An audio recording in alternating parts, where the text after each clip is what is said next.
ஏற்கனவே advance booking பண்ணிட்டாங்க. அன்னைக்கு பண்ணிட்டு இன்னைக்கு வந்து பில் பண்ணிக்கிறோம். அக்ஷய திருதி நல்ல நாள், இன்னைக்கு குட் டே. இன்னைக்கு வந்தா வந்து தங்கம் வந்து ஒண்ணுக்கு மேல ஒண்ணு பெருகுன்றதுனால இன்னைக்கு வாங்குறதுனால உங்களுடைய வாழ்க்கையில செல்வ விருட்சங்கள் செல்வ கடாச்சங்கள் எல்லாம் மனப்பணம் பண்ணிட்டு தான் வர்றது டெய்லி கடைக்கு. இப்ப வர்றது ஒண்ணும் இல்ல. உனக்கு நகை நீ வாங்கி ஆகணுமா? உனக்கு கண்டிப்பா வாங்கி வாங்கியாமா? கோல்டு காயின் இருக்கா சார்? கோல்டு காயின் வேணாமா? கோல்டு காயின் இருக்கு சார். அதுக்கு 3% போடுவீங்க. 100 ரூபாய் மேக்கிங் சார்ஜ் போடுறோம். 3% சேதாரம். என்ன அப்படின்னு சேதாரமாயி போகுது? காயின் அப்படி தட்டி எடுக்கிறதுல சேதாரமாயி போகுது உங்களுக்கு எல்லாம். தங்கமா மிஷின் ப்ராசஸ் அது கட் இப்ப கூட விடாம அதையும் உருக்கி எடுத்து போட்டு டஸ்ட் கோல்டுன்னு சொல்லி அதையும் தான் ஏதாவது செய்ய போறீங்க. எனக்கு புரியல இதெல்லாம். எனக்கு வேஸ்ட் ஆகுது. இருக்கேன் அழுகாதீங்க, அழுதுகிட்டே வாங்கினா சேராதுங்க.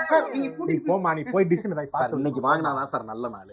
வாங்க வந்தா சர்வ விருட்சங்களும் சர்வ கடாச்சங்களும் உங்களுக்கு நிறைஞ்சு உங்களுக்கு இன்னைக்கு நீங்க வாங்கக்கூடிய பொண்ணானது பொன் பல மடங்காக உருவாகி பெருகி உங்கள் அங்க பாங்க 2 பேர் போறாங்க, பேசிட்டாங்க. அம்மா சர்வ கடாச்சங்களும் இன்று வந்து இதே வேலையா திரியாங்களே இன்னைக்கு.